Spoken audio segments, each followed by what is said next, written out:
congratulations to you, number one, for being only the second finance minister for presenting the 6th consecutive union budget, and additionally, from a woman to a woman, being a woman and making it to this level. Many, many congratulations. You're a beacon of hope for women of this country. Thank you, Navika, and thank you for giving me this opportunity to interact with you and also to reach out to your viewers. It's a good opportunity and I'm very grateful. Nirmala ji, this was the budget ahead of the elections. Lok Sabha elections आने वाले हैं. लोगों की उम्मीद है कि बस कुछ ही दिनों में, हफ्तों में अनाउंसमेंट आ जाएगी. लेकिन बजट में ऐसा कुछ नहीं था जिसको कहा जाए कि आप गुडी बैग्स लेकर आई हैं और सबको कुछ ना कुछ बांटेंगी. बहुत स्ट्रेट लाइन पर आपने बॉलिंग की, विकेट टू विकेट बॉलिंग की. क्या ये टेम्पटेशन थी? Did you have the temptation that this is the budget ahead of the Lok Sabha elections, तो कुछ populist measures ले, and did you have to resist that urge? No, actually I think right from the very beginning when the preparations for this budget started, Honorable PM was very clear, and the guidance which we had was very clearly to give a direction towards the next 5 years, 10 years and so on, and also to be continuing with that momentum which we brought in, that it should be a transparent budget which should speak for itself, and there can never be anything which is put under the carpet or kept outside of the budgetary process. So that was the guidance I have received, and right from the beginning our team worked on that principle. There was never a second thought whether it should have something as a pre-election bonanza. Nothing. In fact, I did remark, I think, in one earlier program somewhere, that it is going to be an interim budget and there's not going to be any spectacular announcements. I did say that once before.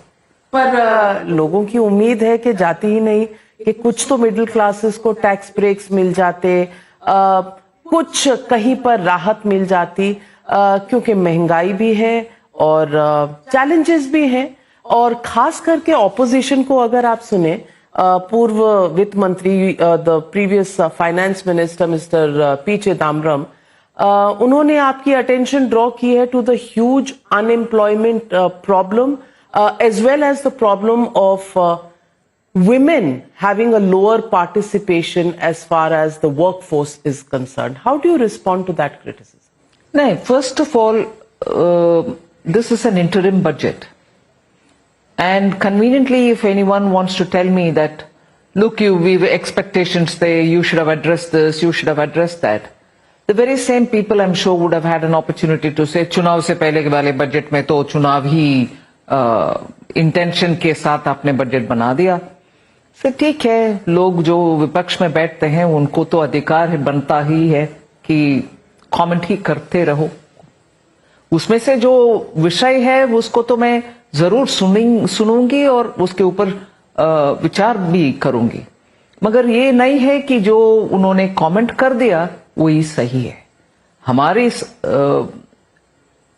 हमारी नजरिया से इस budget में कितना करना, क्या interim budget का उपयोग चुनाव के लिए करना है, इसके ऊपर हमारे निर्णय तो स्पष्ट है. अभी चुनाव के लिए उपयोग नहीं किया, मगर जरूर उसमें एक डायरेक्शन सेटिंग का तो है विषय, और उस डायरेक्शन सेटिंग इसीलिए कि जितने भी मांग बाहर से बात कर रहे हैं उसके ऊपर जुलाई के बजट के समय हम सोच लेंगे. जनता की पुकार तो सुन लेते, मिडिल क्लास की सबके पुकार सुनेंगे ना जब पूरे बजट का प्रेजेंटेशन हो जुलाई में. तो चलिए, आप कह रहे हैं कि फरवरी में नहीं, अब गुहार लगानी है तो जुलाई के बजट में. तो ये दर्शाता है निर्मला जी कि शायद मोदी सरकार, आप प्रधानमंत्री ओवर कॉन्फिडेंट हैं कि आएगा तो मोदी ही, और ये आपके बजट से दिख रहा था. क्या बीजेपी ये मान चुकी है कि अगली सरकार भी मोदी सरकार होगी? मुझे समझ में नहीं आ रहा कि कैसे आपने ओवर कॉन्फिडेंट के शब्द उपयोग किए। हम हमारे स्टेटमेंट तो इंटरिम बजट के द्वारा बोल दिए हैं कि आने वाले 5 साल, 10 साल और विकसित भारत 2047 के लिए हमारी कोशिश क्या होना चाहिए, उसका एक झलक हमने दिखा दिया। और जुलाई बजट के समय पूरे कंसल्टेशन होगा, उसके ऊपर चिंता विमर्श होगा और उसका ही स्थान बनता है जब अगले साल हम क्या करने वाले हैं उसको विस्तार से बोलने की। अभी तो इंटरिम बजट को प्योरली यूज किए कि direction setting. Honourable prime minister भी सेशन के शुरुआत में वो बयान देने के समय बोले कि इसमें डायरेक्शन, दिशा दिखाने वाले बातें होगा। जरूर हुआ, ऐसे ही हुआ। So, the question many again level the criticism is 10 years of UPA, compare it with the 10 years of the Modi Sarkar. Growth rate better in the UPA Sarkar than it is now. If you look at the per capita income growth, again the UPA years better than the NDA years or the Modi Sarkar years. How do you respond to that criticism? It's not a well thought through criticism at all. Although the details I will explain somewhere else. But the fact remains, after a pandemic, for the economy to have dipped and then risen back, and there was also these comments saying, okay shaped recovery hai, idhar nahi hua, udhar nahi hua, patchy ho rahi hai recovery. Nahi, recovery full hua, कोई alphabet attribute करने का आवश्यकता ही नहीं हुआ और अभी sustainable growth जिससे सबका कॉन्फिडेंस, सिर्फ सरकार का नहीं, सबका कॉन्फिडेंस है कि अगले 5 साल के अंदर जो हम प्रधानमंत्री जी बार बार कहते हैं मेरे थर्ड टर्म में थर्ड लार्जेस्ट इकोनॉमी के और हम बढ़ रहे हैं। सो उस समय ग्रोथ ऐसे था, इस समय ग्रोथ ऐसे है करने वाले कंपैरिजन गलत है, क्योंकि अटल बिहारी वाजपेयी जी के सरकार छोड़ करके यूपीए सरकार जब बनाया, economy was in a prime state. उसका लाभ उठाए 2004 से 2009 तक, मगर अपने ही काम 2004 से 9 तक अगर अच्छा होता वो सस्टेनेबल रहता 2009 से 14 तक, क्योंकि इनके ध्यान पूरे कैसे करप्शन हर डिपार्टमेंट में होना चाहिए उसके ऊपर और भाई भतीजावाद के ऊपर, इकोनॉमी के ऊपर श्रद्धा और कमिटमेंट के साथ देश को आगे लेने वाले बात में ध्यान नहीं था। उसके कारण 9 to 14 और दूसरे विषय एक्सटर्नली भी चैलेंजेस आया फाइनेंशियल क्राइसिस के वजह से। कोविड से उसको कंपेयर करो, फाइनेंशियल क्राइसिस को कोविड के साथ कंपेयर करने में वो क्राइसिस कितना छोटा लगता है और कोविड कितना बड़ा लगता है। उस छोटा सा क्राइसिस को, वो भी पार्टली ग्लोबल था, उसको हैंडल करना भी समझ में नहीं आया, और अगर समझ में नहीं आया गलत तरीके से हैंडल किया, जिससे एक अच्छा सा इकोनॉमी जो 2004 में आपके हाथ में मिला और ग्रोथ के बारे में उस पीरियड का नंबर दिखाते हुए बात करते हैं, फ्रजाइल 5 तक पहुंच गया आपके दुर्व्यवहार के कारण। कंपेयर करिए ना उसको, कोविड से पूरे दुनिया कैसे झरमराते हुए हम देखे और फाइनेंशियल क्राइसिस का असर कितना था ग्लोबली, उसको भी आप हैंडल कर नहीं पाए। और आज बोल रहे हैं कि कंपेयर करना हम कैसे हैंडल किए, पर कैपिटल कितना, पर कैपिटा जितना भी हुआ, जब आप छोड़ करके जनता आपको आशीर्वाद नहीं दिया और चले गए आप, फ्रजाइल 5 भी आप ही नहीं तोड़ दिया। इसीलिए कंपेयर करने वाले, कमेंट करने वाले थोड़ा सोच समझकर बात करना, 10 साल के 10 साल कंपेयर करिए।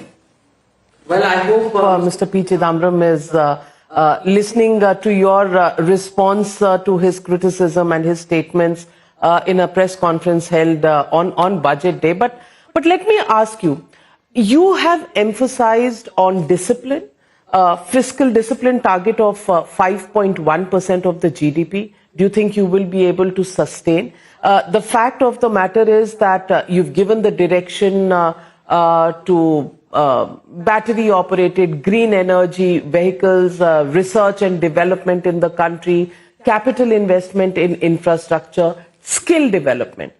But again, people come up in infrastructure investments. The private sector has lagged behind. Most of the expenditure has been by the public sector, by the government, which has led to a high debt ratio to the GDP, which could be a red flag for the economy. And on the skill side, while you may say you've trained a lot of people, only 40%, less than 40% of the people have got placements or have got employed. So employment and participation of the private sector and the high debt ratio to GDP, are these the red flag areas for the economy? First of all, this debt to GDP matter is being spoken conveniently by cherry picking data. Look at the globe, look at the countries, even developed countries. Some of them and their debt to GDP ratios are stunningly different from ours, in the sense they are even 300% more than, they are 200% more than. Japanese, for instance, are also very high. Many developed economies have well crossed the acceptable level of debt to GDP.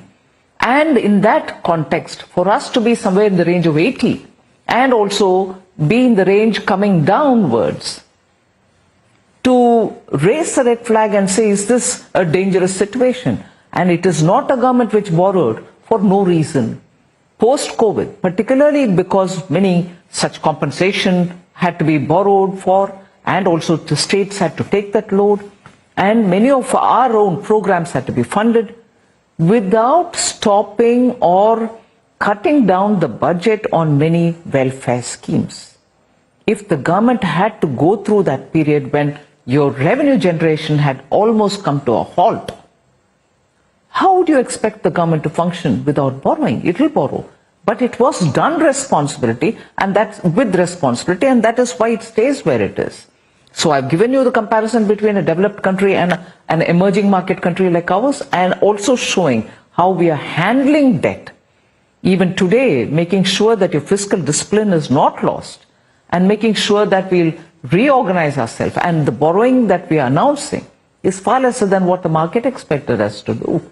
So on debt, borrowing, we've been absolutely responsible. That's my first response. The second, you talked about skilling.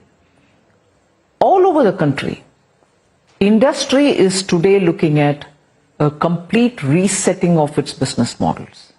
Most of them are looking at how artificial intelligence is going to bring in greater efficiencies.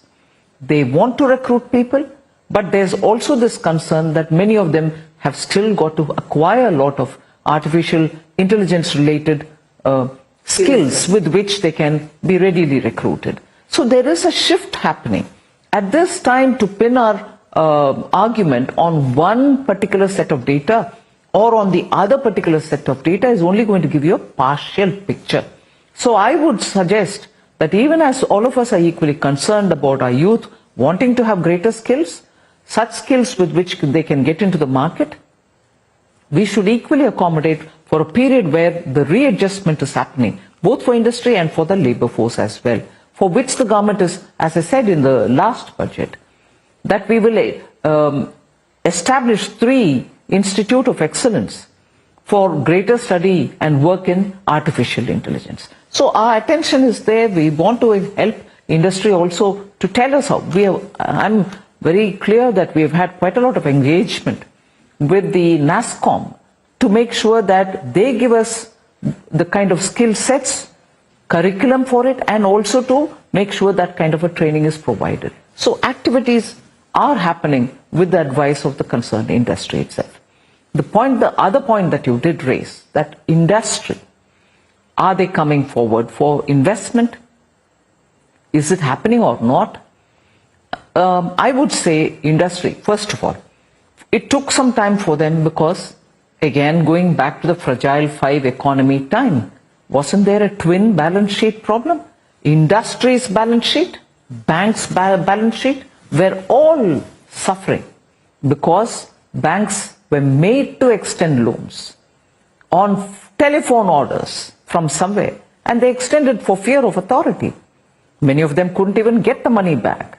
And the companies, many of them who wanted capital, who wanted infusion of money, couldn't get it from the bank because telephones didn't go for them, they went for others. End of the day, these companies took their time, and with us coming also with favorable interest rates for newer establishments, industries have shown that they've corrected their balance sheet. They've also started new ventures, benefiting from the lower corporate tax that we've brought in. Now, investments from private sector is happening possibly in the newer areas that you talked about. Green hydrogen, electric ecosystem for EVs, also looking at materials, rare earths. So private sector's investment is happening in newer areas and with greater gusto. So let me ask you, the political indications that came from the budget, a white paper on the UPA years. Do you think it's even relevant 10 years later to bring in a white paper on the UPA years other than just a little bit of politics ahead of elections? Because if there needed to be a white paper, it probably needed to be put out in the first year of the Modi Sarkar after taking a sense of what had happened in the 10 previous year. But to bring it 10 years later, do you think it's even relevant, or is this just petty politics? So I'm so happy you asked this question. It is absolutely relevant. It is absolutely relevant 10 years later. Because, and I'm glad, even in 2015-16, Honorable PM in a public interview to a television channel said it. There's a lot of call for me to come up with a white paper on the state of finances, which was inherited by me, for instance, PM said. And said, a lot of knowledgeable people have been telling me that I should come up with a white paper to state what we've inherited. But I'll put the interest of the nation first and not do it now. He didn't say anything more. He said doing it now would certainly shatter the investors' confidence and would also make people of India feel shaken up. Their trust and faith would be lost in the systems. He said that far then. Now, with us having done a comparable 10-year period, and during which we had to pull out the economy from that mire, the fragile five situation, and having brought it to the state where not fragile five, we are reaching probably within a year or two, globally third largest economy. So with authority and with a sense of responsibility, we'll be able to say it now because we have proven to the world, proven to our own people that institutions and also restoring the Indian economy back to its good health have all happened. So we want to say it now. Let me ask you, politics, if you're saying you're doing it with the purpose of responsibility, the fact is that the opposition-ruled states have absolutely no confidence in the center. Mamata Banerjee has gone on a strike, she's done a dharna, she's written a letter to the Prime Minister yesterday that the Finance Ministry is withholding money that is due to states like hers, like West Bengal. The issue raised by the Finance Ministry is no utilization certificates, and she says nothing is pending.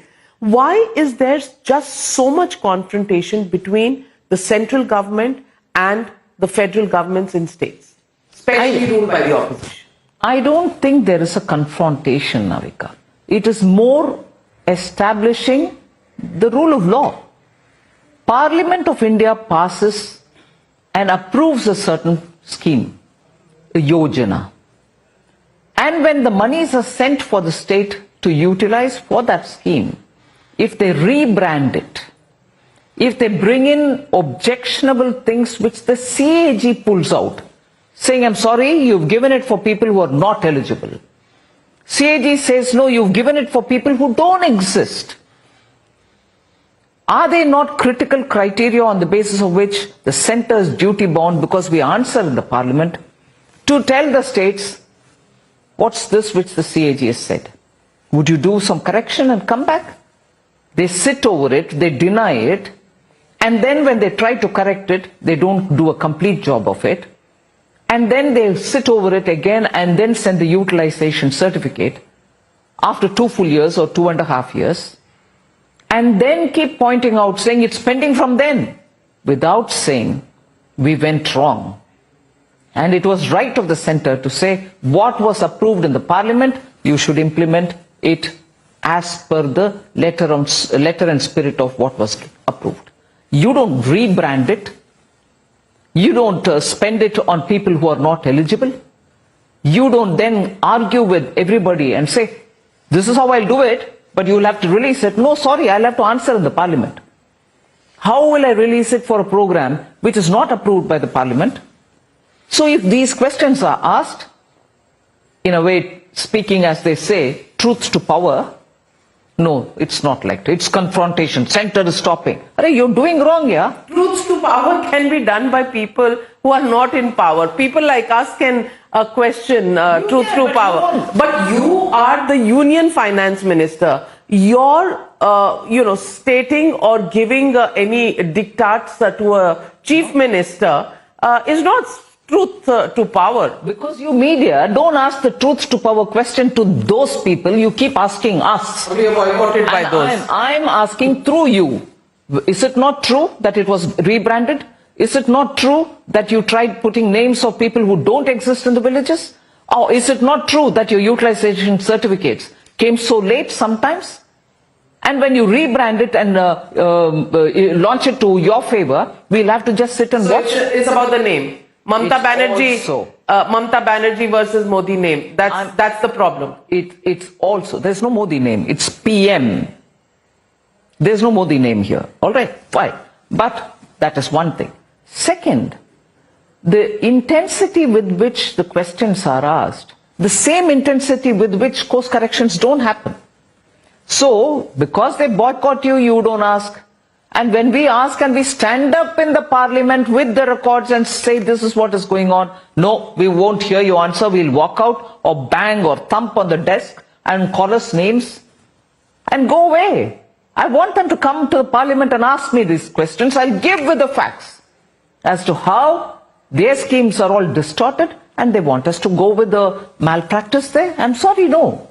We don't do malpractices, nor would we accommodate that.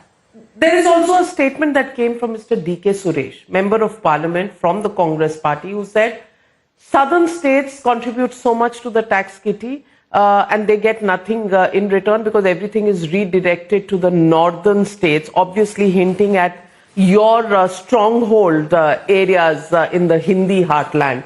And he said that it's possibly time now for southern states to join together and make a separate country. How do you respond to a statement of that kind? We completely condemn this statement. Come what may, whatever be the context. And this is an honourable member in the parliament, he's sitting member of the Lok Sabha. Has he raised this question in the Lok Sabha ever? Has he got replies from the ministers? And if he had the data with him, would he say that his apprehension was wrong? The formulation for sharing revenue is given by the Finance Commission. How much goes to which state? And when does it go? We follow that to the last cross of the T and dot of the I. If I've violated even one day by 1 hour, ask me. But even, let's for a moment think that no, probably there was something which is not given. Would you then call for a separation of southern states from the Union of India? Didn't he swear on the constitution when he entered the parliament?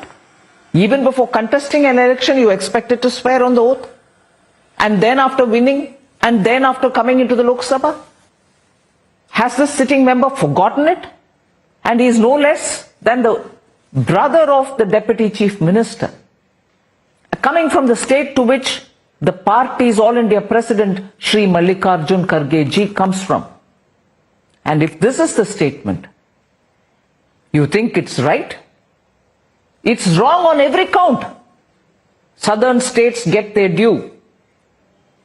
And from yesterday, since after the statement was made by Honorable Member D.K. Suresh, social media is abuzz with data coming from government sources, both Karnataka government and All India, about which state is getting what and how much is being contributed by which state.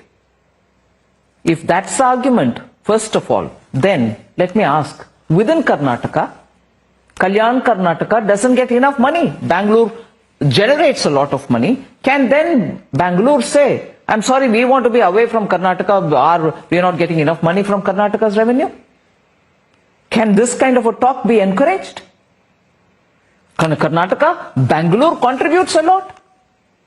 If money is being taken for Kalyan Karnataka or Chitradurga or, not so developed areas, will then the Bangalorean citizens ask, oh, we want to be out of Karnataka because we are the ones who are generating money, it's going to Chitradurga?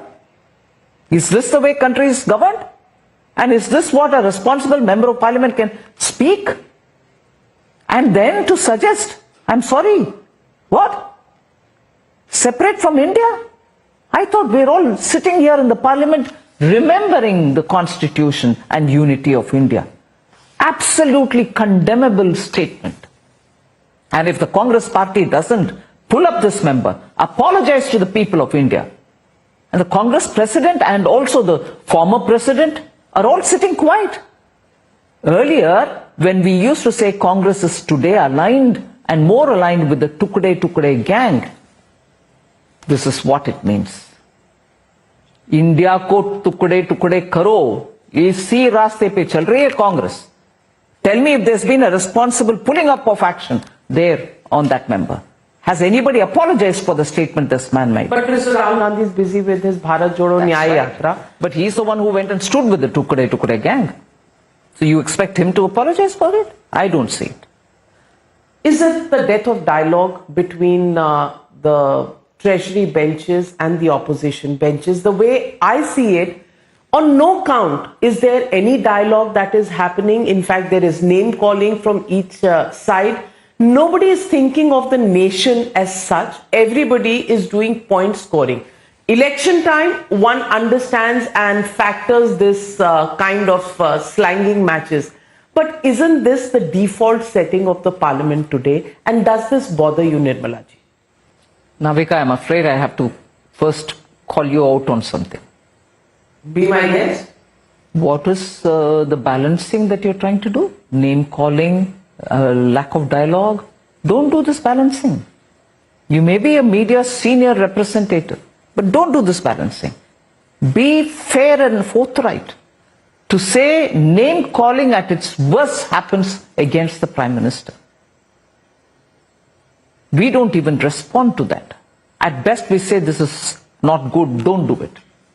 We never indulge in name calling. One. Second, when we come to reply on matters that have been raised by the opposition, you walk out, you don't want to listen to it, you don't want to engage in a dialogue, you disrupt, you throw papers, you sit on chairs, you don't even get out of the house.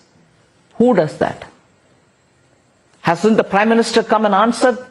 Hasn't the concerned ministers have answered? On everything. Manipur, Home Minister was ready from day one to answer. No, we don't want you, we want the PM. How many times has the Prime Minister of India come during UPA to talk on departmental issues? It may be of very vital importance for the country. But aren't they ministers? You want to listen to them? And when Prime Minister comes, how many times have you walked out? You disrupt him from speaking. So, death of dialogue, and you're throwing that ball on us? Name calling, you're throwing that ball on us? Please, you must have the courage to ask the same question to the opposition and tell me what they give you as reply. And that is over and above what Sunset TV shows about their conduct in the House. But let me say this also. You can call me out as much as you want. Everybody calls the messenger out more than they call themselves out. But the fact is, many people remind this that the onus of making parliament run is on the government, on the treasury benches. How do you respond to that? Aapki responsibility hai. You are the people in power. The country, everybody is going to look towards you for the answers to the questions that are being raised. You can't run away from that. We are not. That is why we're calling the parliament. We're asking them to come and participate. There's an all-party meeting held, and literally every day the business advisory committee meets in the parliament with the chairmanship of the respective house speaker and deputy and the vice president, Rajya Sabha's chairman. So in these meetings you agree for one thing, where consultation, government wants you to come and work, government appeals to you to come and discuss. And in these meetings you take a position, and once you reach the house you're completely different. And the number of times, I'll point it out, and I'm sure your team can do the research on it, the number of times the position taken by the Congress party in Lok Sabha is opposed to the position taken in the Rajya Sabha the very next day. So what is it? The party has one position in one house and another in the other house? So who's going to be answerable for these sort of things? Ways to disrupt are varying, and these are one or two examples I've shown you. Nirmala ji, people say that this government has alliance partners, which are the institutions. And one of those institutions report, administratively to your ministry, the Department of Revenue. It is the Enforcement Directorate. And they say that it is such an alliance partner that every single state is terrorized by the Enforcement Directorate. Top 23 politicians, leaders, chief ministers are routinely harassed, is the word they use. Again, shoot the messenger if you want to, but that's the word used by the opposition, only for your own political gains. Whether it is Hemant Soren, whether it is Tejasvi Yadav, whether it is Lalu, the list goes on and on. Is the ED misusing its powers beyond what was envisaged when the law was made? Absolutely not. If only you look at when the cases were registered, in most of those in which the ED is now pursuing. Many of these cases are from the UPA time. The cases were filed at that time. You think in India, the process of investigation, going into the court, after filing the charge sheet, can happen overnight? And in many cases, the cases were filed when the UPA was in power. It is reaching somewhat the logical conclusion now. In some others, tell me if the ED has gone on a fishing expedition, as you call it nowadays in social media. They come with, and wait a minute, even as they go for a search or a survey, they are two different things. Most of their movements are videographed. Even as they enter, they open a room. You find currency notes stacked up to the roof on all four walls. The room you're not able to step because there are piles of cash held. These are all videographed. You think this is a legitimate operation? And they were within their rights to hold that much of currency locked up in a room? And if they did have a legitimate reason, what is it? Pray. That which cannot be put into your bank. So are these staged, do you think? So Mr. Sahu, who was allegedly linked to some of these cash recoveries, he's out free. We've not heard of any document or any statement by the ED linking it clearly, except saying that there are allegations of his involvement, but he's free. Hemant Soren is arrested, and there is a constitutional crisis of sorts in Jharkhand. Mamata Banerjee, Abhishek Banerjee, these are not cases from the UPA time. These are cases from your government's time. Kejriwal, Nothing has come out. That's his claim, that not one naya paisa has come out in the surveys, seizures, etc. From anywhere in his house or his ministers who have been there in the Delhi Sarkar. Why is it that the ED has become such a unifying factor for all opposition parties to come together on the one side, and on the other, people who quit the India alliance or the opposition parties and come to the BJP are said to have gone through a BJP washing machine and are never troubled again? No, these are very politically catchy ways of picturizing what is happening. But as I said, you may say, no, some of the cases are your tenure times. Today, Navika, every case is monitored very closely by the courts. Every affidavit, and rightly so, it should be that. Every affidavit is looked into in careful depth and questions asked by the court. Again, I say that's how it should be. So it's not as if I can just, in a jiffy, say, right, today you go investigate that person. It cannot happen like that. There are processes, there are SOPs laid down. If the ED violates any one of those, they are pulled up severely in the court. And for people to just remark saying, oh, nothing came out of it, nothing was there. The liquor scam of Delhi. And rightly the media has been calling out saying, we've never seen a scam of this nature. And on that, when action is taken, the brazenness with which the CM says, oh, no, this is normal, there is no malpractice in that. Fine, you defend yourself. Who's stopping you from doing it?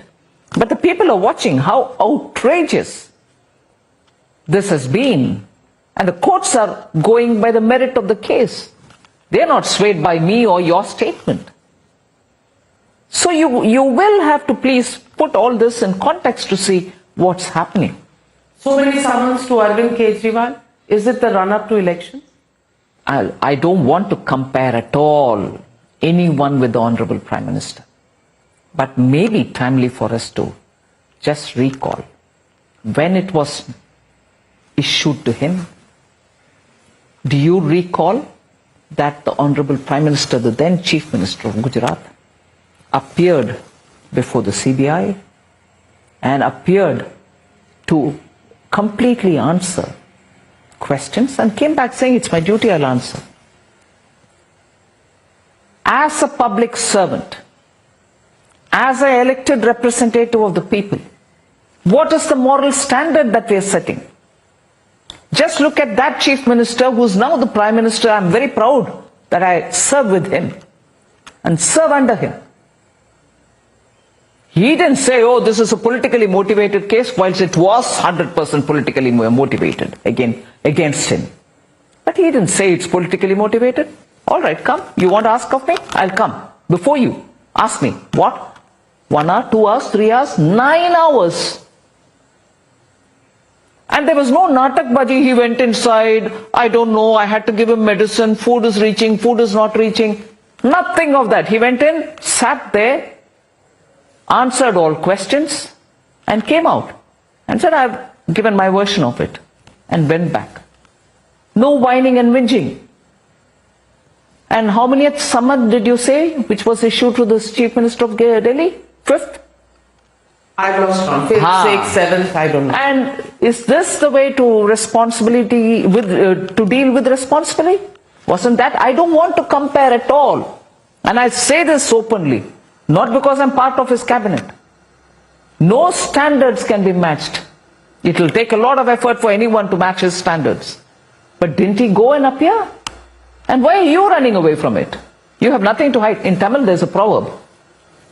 Only when you have weight, somewhere held here, in Tamil it is vayadu. Vayadhula ganam irundha illa madiyila ganam irundha bayapadano. If you have something to hide, you'll have to be scared. Or else go, speak. Why are you running away? You're claiming, right? There's nothing wrong, nothing was found. Go.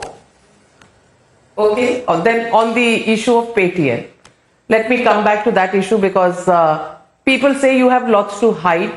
You promoted Paytm. Now Paytm holds so many customers, and now there's an RBI notice. What happens to the money of common people who use this app? The fact that the share price has crashed, and of course the allegations of Chinese investments. Jairam Ramesh, Priyanka Gandhi, all of them are talking about, has the government been sleeping at the wheel? How do you respond? The regulator is taking an action. I normally don't comment on any one particular company or any particular investigation which is going on. India's contribution through the fintech is a big thing. We value it. We value fintech sector as a whole. If there are regulatory issues on which a regulator takes action, it's for that company and the regulator. I may not be able to speak on it at all. Just as I may not be able to speak on any one particular investigation which the ED does. They go on the merit of the issue. But Paytm is a consumer interest issue. Absolutely. A lot of common people who have got used to digital payments, and Paytm was amongst the leaders who came in first. So it's the question of answering concerns of citizens. Yes, but this is about the banking side of Paytm, on which the regulator RBI is also coming in with public interest in mind. It's not the intention of RBI to, put common citizens who got used to digital payments to difficulty. RBI is only ensuring that the right course corrections happen so that people are not affected. So I really cannot comment on that case. But regulators normally come in with public interest in mind. Let's understand that. But when the accusation is that there is Chinese money into this, company connected with Alibaba of China has holding in Paytm, why has the government not acted earlier? Mr. Jairam Ramesh, the media head of the Congress party, has raised some of these questions. How do you respond to the fact? When the regulators come to act, suddenly the Congress party wants to give its wisdom into the matter. They kept telling us about one particular group. They kept telling us that you're helping that particular group. Now, in Telangana, the newly elected Congress government wants to work with that particular group, and they've signed an MOU, haven't you? So, where is now Jairam Ramesh of the world? Where is Rahul Gandhi of the world? The same group is fine for you when they sign it in Hyderabad, and when we have not signed anything at all, the allegation is on us.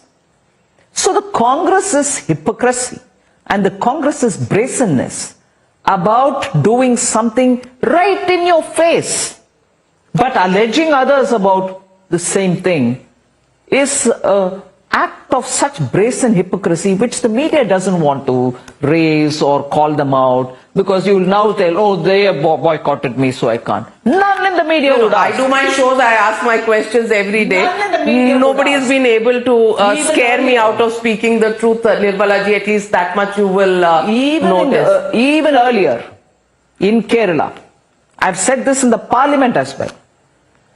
Developing one particular port, Virinjam, was given on a platter by the then Congress party. No answers are given. I've raised this in the parliament. No answers are given by the Congress party. So I'll do everything, but I'll accuse you, is exactly what is replaying now, even in this case. But the regulators. In politics, when the BJP goes and realigns itself with Nitish Kumar, the BJP should be the last party to talk about ethics in parliament after swearing कि कभी नहीं जाएंगे, मर जाएंगे, ये नहीं करेंगे, वो नहीं करेंगे.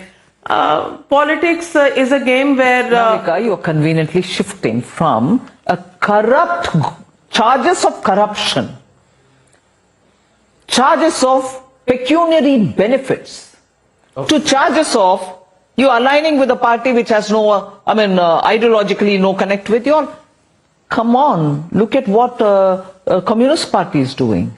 Look at what every other party, when it comes to the national interest, they say, no, we are going to stay out but support. These things happen in politics.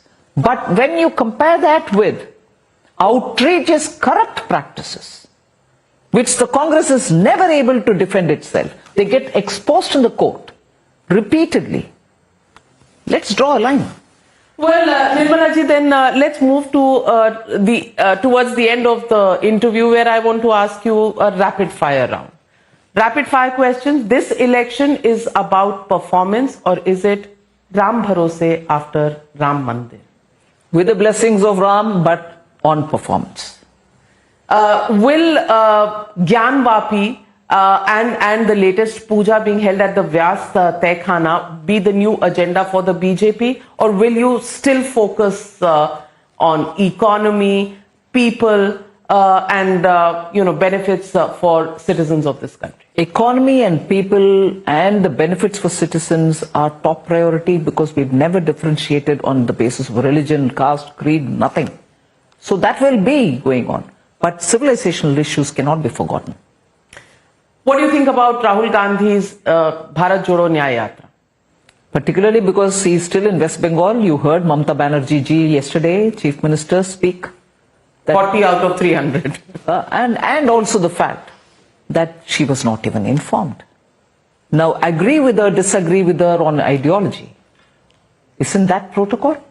Isn't that the protocol requirement in the India alliance? You don't even inform her. She's your partner.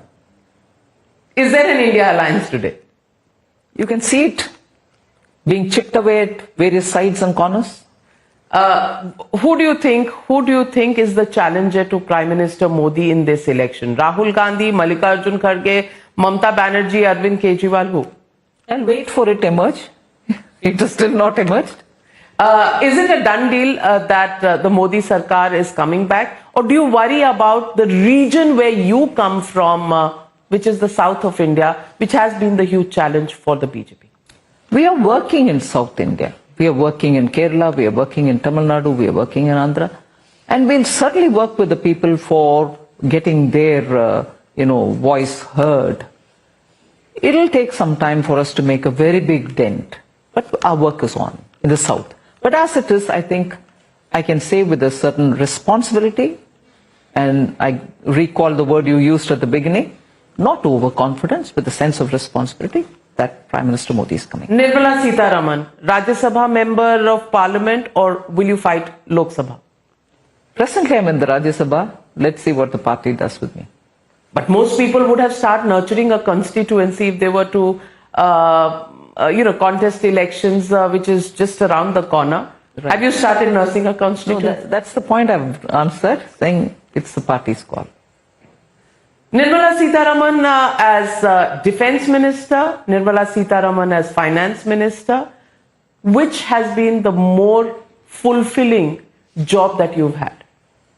Very difficult to make a choice. I've enjoyed both. I've really felt very dedicated in both the places. Indeed, very grateful that the Honorable Prime Minister had the confidence to give me such responsibilities. I've tried doing my best. And 2024, what do you see for yourself? God knows, and party knows, PM knows. Well, on that note, thank you very much, Nirmala Sitharaman, for speaking frankly. And once again, many congratulations to you for just being and having nerves of steel to get through this job of being the finance minister for 6 straight budgets and 6 straight years. Thank you for joining me. Thank you, Navika.